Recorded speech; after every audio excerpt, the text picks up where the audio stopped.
Do they have those anymore? Like you call some like toll-free number to get some like phone sex operator? Or those things even exist? I don't think so. I don't know. Women didn't really call those. No, those were not for this women. is probably more your territory. Did you call any of these No. But hotlines late at night? Can you just imagine what a late night phone line would be like for women? Hey, you're a wonderful person. You worked really hard for the family today. Thanks. I really appreciate you. Hold on a second. I'm going to go do the dishes. Wow. Balls Deep. Welcome to Balls Deep, a humorous yet informative medical show with a mission of optimizing your performance in the bedroom, the bathroom, and the boardroom. I'm your host, Dr. Joe Pizzona, a board-certified urologist and CEO of Pizzona MD. We hope you enjoy. Now, let's jump right in. Stream team, welcome to another episode of Balls Deep. Dr. Joe Pizzona here, as always, with Kat Williams. Yes, I'm here. Kat, how you doing today? I'm doing pretty well. It's a little bit of a gray, rainy day, but I am a very sunny personality. So yeah, that you are. Yeah. Lucky you guys. Yeah. So starting our new year here, and this is the first episode of 2025. I think it is. Or no, we released an episode last week. You're not paying attention. We're already into 2025, and I don't know what's happening. So this is concerning for the year to come. Yeah, you don't pay attention to any of it. No, I don't, but I thought we'd already covered that. So, but I'm here, you're here. Yes. We'll talk about something. Yeah. Why don't we jump into it's New Year's, it's January, and what's on everyone's mind? Weight loss. Right? Getting rid of all the cake I ate. Oh, God. The Christmas cookies, the roasts, all of it. I think all of us are feeling a little ready to hunker down. And a little bigger than we were before But December 25th. We know that these challenges are always there, right? Making those healthy eating choices, getting back to the gym. But today we're going to talk about a tool that has been in the media now for a couple of years, and many of you may be aware of, called the new weight loss medications. So I thought, yes, let's spend this episode diving into all the details that people need to know about to make informed decision. What are these medications and are they right for me? Let's do it. All right, let's dive right in. Balls Deep. Okay, so it's everywhere. I've been hearing about it for years. The television commercials are ubiquitous. The brand name, the biggest one probably is Ozempic, although there are several others. So weight loss drugs, what are they? Give us, and how many are there, and what are the differences between the two? That's a big setup, but I want to get you going. So yeah, let's break down, because depending upon what you're on, what commercial you've seen, what medication you may be on, you've heard these called by lots of different names. So let's start real big picture. I've heard Ozempic, Mounjaro. Now I'm on the spot, so I can't think of a third one, but I know there's... I got you. Oh, he's got it. I got you. He's the doctor. So as a general class, these medications are called GLP-1 agonists. Now, what the heck does that mean? I don't know. Well, that's what I'm telling you. So glucagon-like peptide. This is a hormone that is made by our bodies all the time. And they are released by our small intestines, so part of our gastrointestinal tract, whenever they sense that we've eaten something. Okay. And this hormone then acts throughout our body. Now, the problem is this hormone only lasts for several seconds, because you'd then ask, well, what's a natural way to raise this? Well, there really isn't, because the natural version of this just gets broken down by our bodies. So GLP-1, say it one more time, glucagon-like peptides. Glucagon-like peptides is something that exists in our body naturally. Yes. And we've heard of glucagon's partner, insulin. Okay. We've all heard of that. So think of glucagon and insulin as sort of a yin and the yang. These are different hormones that are made by the body. Now, insulin gets called in when I'm in the fed state. Okay. I'm fed. I need to put all this energy somewhere. And insulin gets secreted by the pancreas and takes all that glucose and sugar and nutrients and throws it into the different parts of our body. It uses it in our body. It's a storage mechanism. Okay. Glucagon is when I'm in the fasted state saying, hey, I need to bump up my sugar levels. I haven't eaten yet. Correct. So glucagon is allowing our body during a fasted state to say, hey, there's still some energy in our muscles, our liver, our fat cells. Not worth going into a deeper dive beyond that, but just understanding that when we talk about these weight loss medications and people are like, I want to go natural. This is a natural hormone that's already in our body. It does exist in our body. Absolutely. The difference is, again, it's broken down too quickly. And it actually took we've actually known about these class of medications since like the 80s and 90s. So Really? Interestingly, we found it in the venom of a Gila monster. So crazy, but odd. We've had these medications around for many, many years, and they were mainly used in the diabetic space. And it wasn't until 2021, when we'll get to this in a little bit, a pivotal study came out looking at Ozempic that really sort of was the game changer. But in general, these medicines are those GLP-1 agonists. Now, if we go the next layer down, let's go through probably the two biggest generic names you'll hear, which is semaglutide or semaglutide, depending upon how you want to pronounce tomato, Okay. which is Ozempic, Wegovy, Rybelsus. Those are probably the top three well-known versions of Those are the brand semaglutide. names Correct. of semaglutide. Okay. Tirzepatide is Mounjaro. Okay. And tirzepatide is the generic name. For Mounjaro, correct. Mounjaro, the brand Yes. name. Okay. Now, the two primary differences between the tirzepatide Mounjaro and the semaglutide Ozempic categories is that the Mounjaro tirzepatide works on an extra hormone receptor in the intestines. Okay. So hormones are very complex in our body. It's not just simple, I've got one hormone, it does one thing, and that's it. You know, Okay. people come in all the time and go, I want my hormones checked. What exactly does that mean? Because we have hundreds of hormones in our body. In this case, the Mounjaro has an extra sort of mechanism of action. And so for some people, it may work a little bit better than the semaglutide. But as a big picture, we want to at least get on the same page with sort of the names of these drugs. Okay. I guess the best question to go to next is, how do they work? So How do they work in the like body? most hormones, they work in multiple areas of the body. Okay. Our brain, our liver, our muscle cells, our intestines. If we're really looking for why are these weight loss medications, we can focus in on two areas. Number one, the brain. There seems to be a central action for these medications that helps to cut down cravings and to cut down on the what we call the satiety, or the feeling of being full. And this is why anecdotally people have started some of these weight loss medicines go, you know, I don't really crave sugar anymore. I don't crave alcohol. I don't feel as hungry. Well, yes, there's absolutely that Okay. portion of it, and we're going to get to it. But I'm saying there seems to be a central mechanism that's not explained otherwise. And that's why we're looking at studying these medications for potentially alcoholism and other sort of addictions. Okay. The second and very important place that these medications work is on the gastrointestinal tract. It tells the stomach, the intestines, to slow down the movement of food throughout. So we imagine the stomach is a bag that's sitting right here. We all have eaten to where we, quote, to feel full. Well, it's because the stomach is full of everything you just shoved in it. And that's why things like drinking a glass of water before you eat, having a big salad can cut down on how many calories you take in a day. Mm-hmm. Well, this medication just slows down how the food gets emptied. So you typically are going to get full quicker. So what I explain to people is you may still want to go out and have that burger and fries and the beer, but by the time you've had about half of them, you're like, I'm good. You're done. I'm done. And I feel Interesting. satiated or satisfied. Okay. Now, that also explains why some people get side effects from these medications, which we'll get to as well. get to But in just a as a reminder, we believe this works primarily at the brain and the gastrointestinal tract.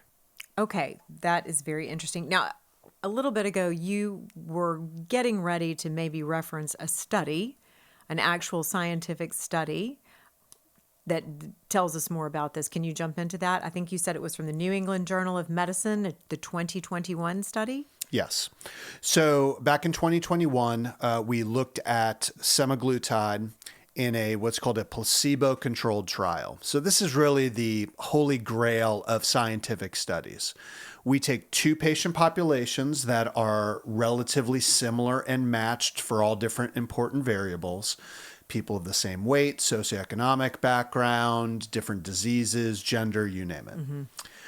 One person gets a pill or a shot that's a sugar pill or injection, and the other one gets the actual medication, such that if there's any differences between the two groups when all is said and done, it should be related to that medication or intervention. Okay. So that's what a placebo-controlled trial is.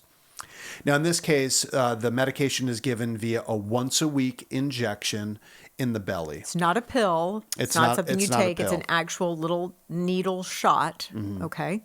Now, the name brand stuff tends to be these little auto injectors. If you're getting the medication through a compounded pharmacy, you're drawing up the medicine. But for the sake of this study, people put a little pen to their belly, pressed a button, injected this, either the sugar or the medication. Okay. Now, this patient population was obese. Everybody had a BMI over 30, so body mass index. That's one of the ways that, although not entirely applicable to all patient populations, if you're very muscular, you may have a high BMI but not be obese. But for the most part, it's a very simple, crude measure of obesity. Okay. And over 30 defines obesity from a medical perspective. So they took these people with obesity, without diabetes, because again, these medications have been studied in diabetics and they just want to look in the obese population. Both groups got counseling on restricting their food intake by about 500 calories, so a caloric deficit. Remember, weight loss, very simple. You have to take in fewer calories than you burn and you will lose weight. They were also counseled on doing a few hours of exercise per week. So everyone got that. Everyone got injections, but half got the injection and half got the sugar pill. Okay. They then studied these patients for up to a year. So a really interesting thing, a lot of weight loss trials, when you look at them, previous medications are on a really short time frame. And remember, this is a marathon, not a sprint. What you do over 90 days is not going to make a huge impact to your wellness. But if after a year you can have a sustainable change, there's probably a good chance that's going to stick with you. Okay. So when we looked at it at the end of the year, what did we find? We found that the people who got the actual drug, on average, over 50% of people lost at least 15% of their body weight. So let's just do a little simple math here. So let's say you're 200 pounds, okay? 15% off the top of my head is about 30 pounds of weight loss. I'm so glad you did that calculation and didn't put me on the spot with the math, but great, yes. And I've only had one cup of coffee, so I had to really be deliberate I was just to make sure I was waiting, doing and I hope you were going to look for me for, Yes. So that means if you were 200 pounds, there's a 50% chance you were going to lose 30 pounds. And that's very significant. And that was the average weight loss across the whole cohort, was about 30 pounds, and it stayed off. So when you look at previous medications, we've heard of like the HCG diet. We've all heard of fen-phen back in the day and phentermine and all these other sort of things. The problems with most of the previous weight loss medications, they either had side effects that were dangerous, side effects that were intolerable, or the results were not long lasting. You look at a lot of the HCG studies. What is HCG? So it's a human chorionic growth hormone, or okay. You put me on the spot here. Sorry, but I really didn't know. Okay. And I bet a lot of other people didn't know. You're the doctor. You don't have to know this. It's just HCG. Okay, HCG. I'm sure there's someone watching this who's like, you dumb doctor, you don't know this. No, I don't. And that's okay. That's okay. One of my three favorite words in my clinic are I don't know, or phrases, because I don't know everything. But it's HCG. People have heard of the HCG diet that's out there. Okay. But if you look at what the HCG diet is, they tell you to eat 500 calories a day. Now, did you lose weight because you did the 500 calories or because you did the HCG? So, Point being, this was the first time we had a drug show that dramatic of a weight loss over that length of period of time. And we'll jump into the side effects here in a moment. But with something also that was relatively safe. These medications are the miracle weight loss drug we've been looking for. Okay. I mean, we can't You're understate. saying yes. You're saying it is Absolutely. the miracle drug we've been looking for. Because for years, everybody, we've all been looking for some shortcut. The shortcut. How do we get, into a good state of health? How do we get our pants to zip up, with a pill, with some kind of additional help? All of the things from the past. I remember in the 80s, people talked about Dexatrim, and then there was Fen-Phen, which I think was speed. I mean, I think it was. They certainly were. Was kind of they like were drugs. Stimulants, right? Stimulants. Okay, you better do way to put cocaine, it. you're going to be pretty thin, right? Yikes! Yeah. So they say. Goodness, so they say. But this, Yes. you're saying these new class of drugs. This is not the things of the past. This is actually something that. We'll get to the potential side effects, but this is relatively safe for most. Nothing is an all, but for most people, and it is effective in a long-term health situation.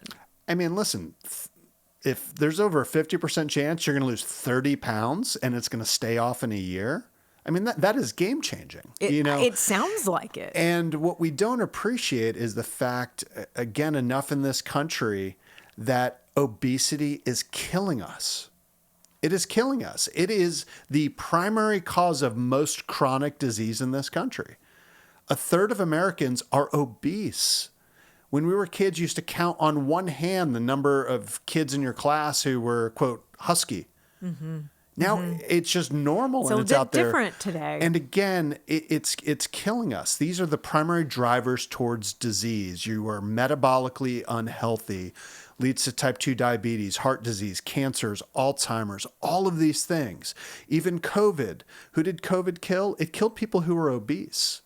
So I don't think we can I don't think there's any way to overestimate how important this class of medications is for a large majority of Americans, that it truly is a game changer.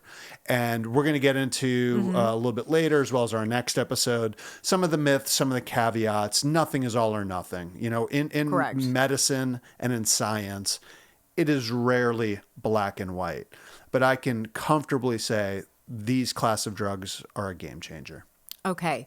Well, then let's talk now about the side effects, because with any medication, there are potential issues. I've heard of people batting about different things that they have encountered on these. Plus, you have the long list that you see at the end of television commercials that will scare you to death. And I'm sure that's sort of the point, and also for their liability reasons. But Of course. Tell us about potential side effects, realistically, although we know anything could happen, but give us the real play-by-play for the side effects.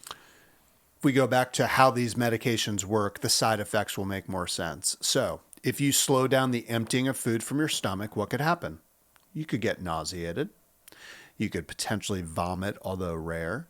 The other thing we see is heartburn. So most commonly, that's going to typically be the guy who is continuing to overeat and eat later, who's already at risk for having what's called reflux, where stomach contents kind of go back up and cause that heartburn. So especially on this medicine, you have to be very, very mindful of it. So what are some ways to mitigate that? Well, don't eat 2 to 3 hours before bedtime.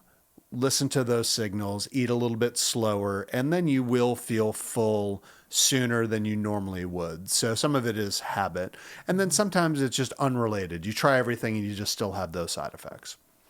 The other big category is going to be kind of further down with the bowels. So most of the time it's constipation, but some people can paradoxically get some diarrhea as well. That, again, does not seem to be necessarily dose dependent, and you can't look at somebody and predict. You could have a little itty bitty woman who takes the medication and does fine, and a giant guy who has terrible constipation. So again, drinking lots of water, bumping up your fiber intake, moving your body, all things that are helping to move the bowels. So those are the primary class. Some other things that can come up, people can feel a little blue or moody. Now, is that because of the medicine, or is it because you're not eating enough food? Okay. Slow and steady wins the race, folks. We don't want this to be where you go from I'm consuming 3,000 calories a day to now I'm at 1,000. I mean, you will have low blood sugar. Your body is going to go, hey, what the hell are you doing to me here? So we're all in favor of, treat it like barbecue, go low and slow. We don't need to hit you with giant doses of the medicine. We don't need you to lose 20 pounds in the first month. Like just a pound or two a week will ultimately get you there. So those are the primary sort of realistic common side effects we'd see. Now, there's a lot of things in the media that are getting attention. I think we'll address that in the next episode. But just to address them, you do need to stop this medication before any surgeries because it does slow down the emptying from your stomach. So these people, quote, dying from it, they just didn't stop and is a rare situation. There's some vision loss concerns that, again, are relatively rare. And then lastly, an inflammation of the pancreas or gallstones. So again, we're working on the gastrointestinal tract. Those parts of our bodies really get affected when you make any sort of hormonal adjustments. But I can say that in our experience treating patients for a couple of years, we really haven't seen any of that. Okay. Yeah.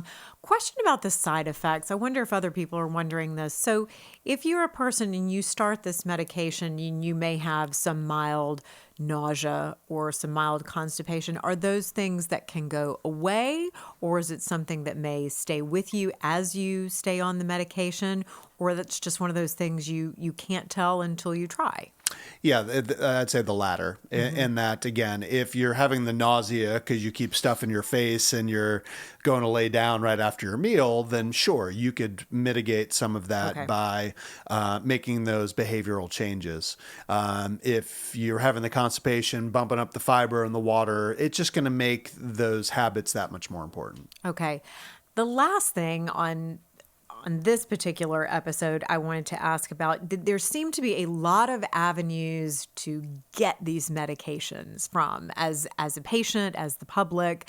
I've heard good things and bad things. Most people probably are going to a doctor, a healthcare provider, but I've also heard of people trying to get medications cheaper through odd avenues on the internet, and also from some of these other, a website where you're not connected to a healthcare professional that knows you personally and your medical history.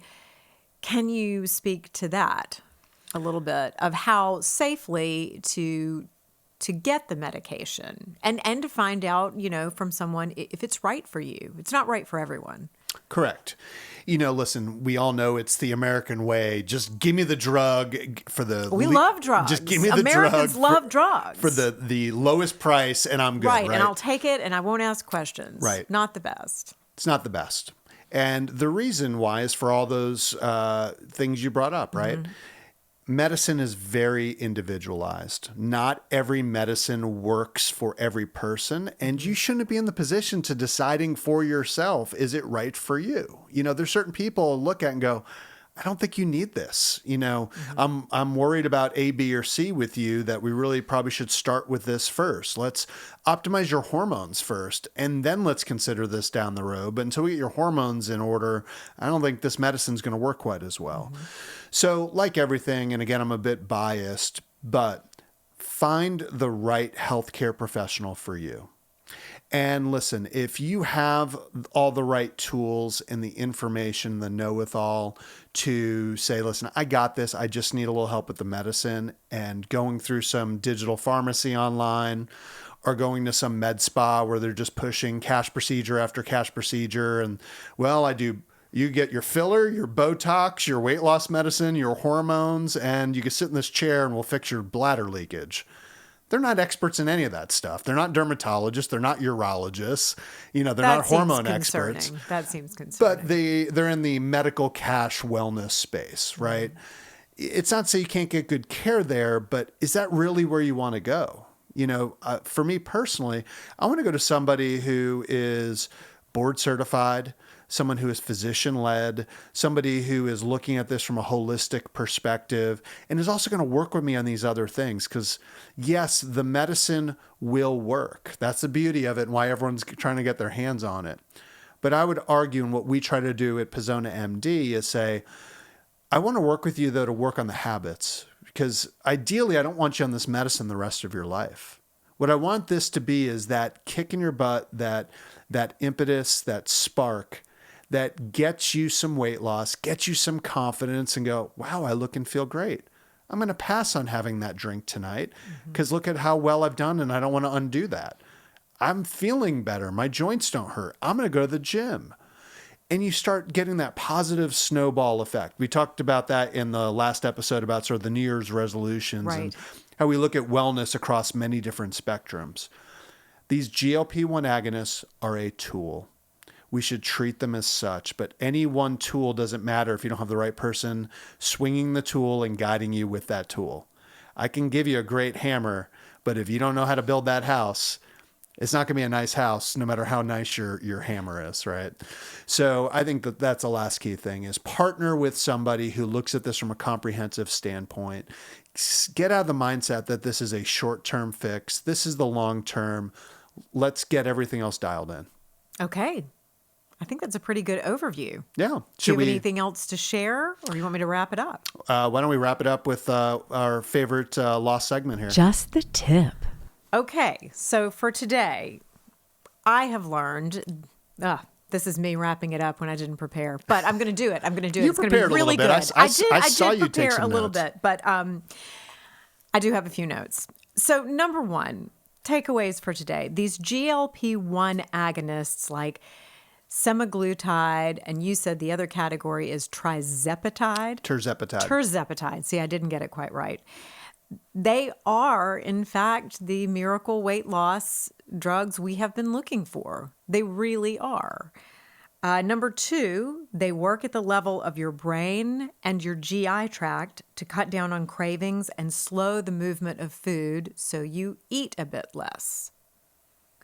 Three, side effects are possible and can vary from person to person, but most often, not always, but most often they are mild. Okay. And then I think the last one that you hit on, very important, find a reputable healthcare professional to partner with if you're interested in trying any of these kinds of medications. Yeah, I think Don't go to the internet and try to hunt down something from $4 from a foreign country that you have no idea what you're getting. Please don't do that. Or the online pharmacy out of the U.S. that is reputable, because again, getting the drug is one thing. How to manage side effects, how to titrate it, how to work it in, and how to make meaningful changes. That's where the real power is of this. This is where you're going to really make those long-lasting changes. And that's why I'm so excited about what we're doing in the new year with Pizzona MD, because this is exactly what we're offering patients. Where now that we're not bound by the shackles of insurance, we can sit down with patients as long as we need to and work on your sleep, your food choices, your movement, balance your hormones, and use this very powerful tool known as GLP-1 agonists to kickstart that weight loss that you're looking for and use it as one facet of your wellness journey. But it is not the holy grail by itself. You will have issues if you just take this medicine blindly. So please partner, if it's not with us, with someone else reputable.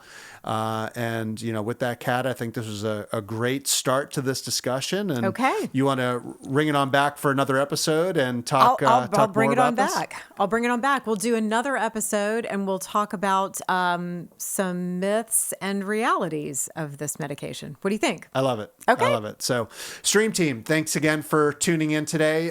Please hit that subscribe button and, do a loving thing and share this with a friend. Hopefully you find this valuable. If not, let us know. What could we do better? What are you looking for in terms of future episodes? But spread the word. We spend a lot of time on this, although it may seem like we're not prepared. One of us does. One of us does not. And, we want to help you on your wellness journey. So please reach out to us in the Tennessee area at Pizzona MD. Otherwise, just keep following us here on Balls Deep. And until next time, show yourself a little bit more love and grace. We're all works in progress, and these are opportunities to grow. Thanks, and have an awesome day.